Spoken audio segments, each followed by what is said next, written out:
அங்கண்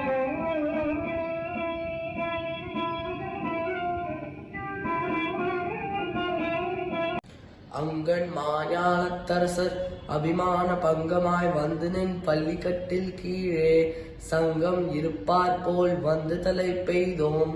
கிங்கினி வாய் செய்த தாமரை பூ போலே செங்கன் சிறு சிறுத்தே எம்மேல் விழியாவோ. திங்களும் ஆதித்யனும் எழுந்தார் போல் அங்கண் இரண்டு கொண்டு எங்கள் மேல் நோக்குதியேல். எங்கள் மேல் சாப்பம் எழுந்தேலோர் எம்பாவாய். இந்த 22வது பாசுரத்துல ஆண்டாள் சொல்றா தட் பெரிய பெரிய அரசர்லாம் அவளோட கர்வத்தை விட்டு கிருஷ்ணரோட திருவடியில சேவைக்கு காத்துருக்கா. அதே மாதிரி நாங்களும் காத்துருக்கோம். இப்போ கிருஷ்ணா, தாமரை பூ சிகப்பா எப்படி இருக்கோ அதே மாதிரி ஓங்கண்ணும் சிகப்பா இருக்கு. இப்போ கிங்கினில குட்டியூண்டு ஓப்பனிங் இருக்கிற மாதிரி உன் கண்ணையும் குட்டியூண்டு திறந்து எங்களை பிளஸ் பண்ணு. ஒரு கண்ணு வந்து சூரியன் மாதிரி, ஒரு கண் சந்திரன் மாதிரி.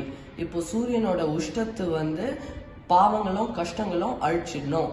அப்புறம் சந்திரனோட குளிர்ச்சி வந்து பிளஸ் பண்ணணும். ஸோ இப்போ ஆண்டாள் வந்து கிருஷ்ணனோட கிங்கினி மாதிரி இருக்கிற கண்ணை கொஞ்சோண்டு திறந்து அருள் பொழிய சொல்றா.